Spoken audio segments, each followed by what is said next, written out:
A ver, pensemos en esto por un momento. La idea de que nuestro espíritu, al igual que el cuerpo, no es algo caótico, sino que funciona bajo ciertas leyes. Bueno, hoy nos vamos a meter de lleno en ese concepto, explorando el análisis que hace Watchman Nee en su famosa obra El hombre espiritual. Ok, aquí está la ruta que vamos a seguir. Primero, vamos a entender bien a qué se refiere con eso de leyes del espíritu. Después, vamos a ver los problemas, los famosos pesos, bloqueos y venenos. Y aquí viene algo clave. Vamos a diferenciar entre lo que es una carga divina y un peso del enemigo. Luego, pasamos a las soluciones, a cómo mantener ese flujo del que habla el autor. Y cerramos con una especie de diagnóstico para saber dónde estamos parados. Muy bien, arranquemos por el principio, por la base de todo este pensamiento. La idea central que nos plantea el autor es, la verdad, bastante simple y poderosa. A ver, si sentimos hambre, ¿qué hacemos? Comemos. Si sentimos frío, pues nos abrigamos. Son reacciones lógicas, ¿no? Respondemos a leyes físicas. Y aquí viene la gran pregunta. ¿Y si nuestro espíritu funcionara de una forma parecida? O sea, ¿y si tuviera sus propias señales, sus propias leyes, que, si aprendemos a leer, nos ayudarían a cuidarlo y a mantenerlo, pues, sano? Ok, con esa idea ya sobre la mesa, el texto se pone mucho más práctico y nos habla de los problemas. ¿Qué pasa cuando algo interfiere con estas leyes? Bueno, el autor lo describe como 3 tipos de, llamémosle ataques, que vienen de afuera. El primero es el peso.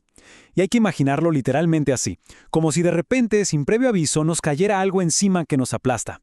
No es una simple tristeza o un mal día, no. Según el texto, es algo más. Es una táctica, una estrategia externa, pensada para paralizar, para quitar el gozo y, sobre todo, para cortar esa conexión espiritual.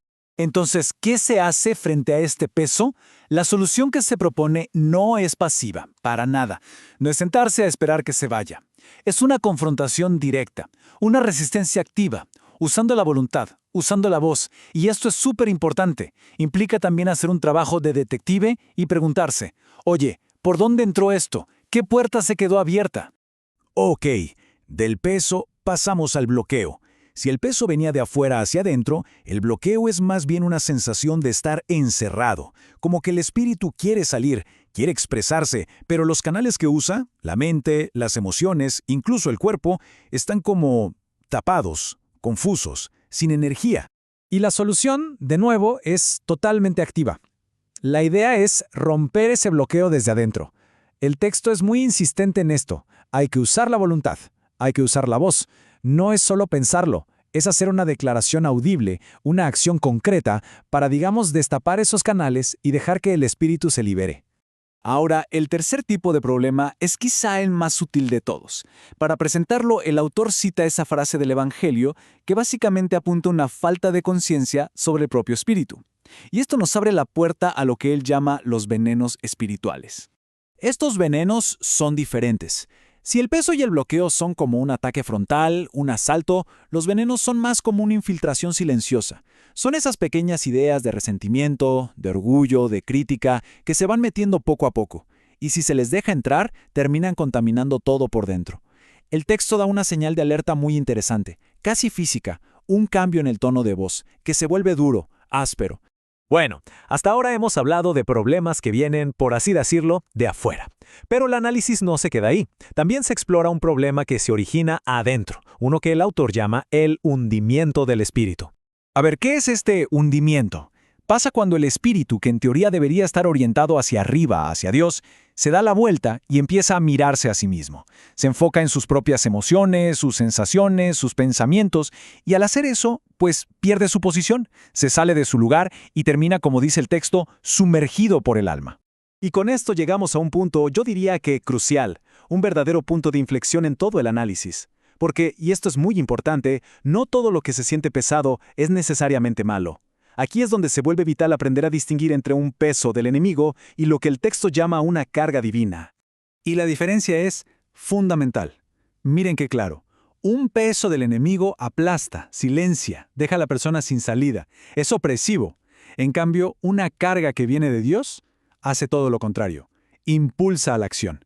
Específicamente mueve a la oración. Y es a través de esa oración que la carga se alivia y, más importante aún, cumple su propósito.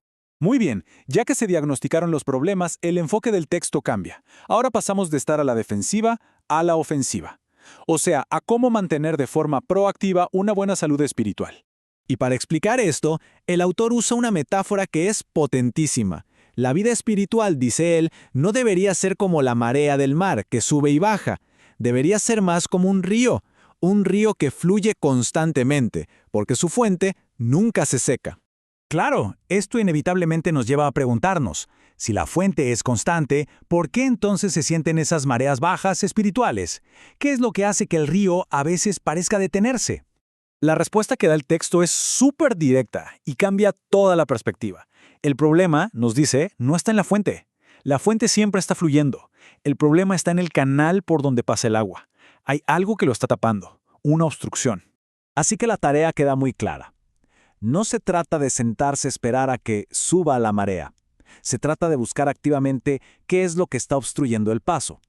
Es un llamado a examinar, a identificar la causa específica, sea la que sea, y a quitarla de en medio sin pensarlo dos veces, para que el río de la vida vuelva a fluir como debe.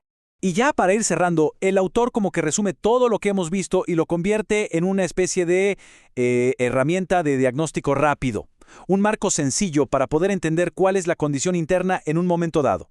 Básicamente, se proponen 4 condiciones posibles para el espíritu. Puede estar oprimido, o sea, hundido por debajo de su nivel. Puede estar forzado, que es cuando se le empuja a una actividad sin descanso. También puede estar contaminado, es decir, mezclado con cosas que no son suyas. O, finalmente, puede estar quieto, que es su estado ideal, descansando en su lugar con autoridad y firmeza.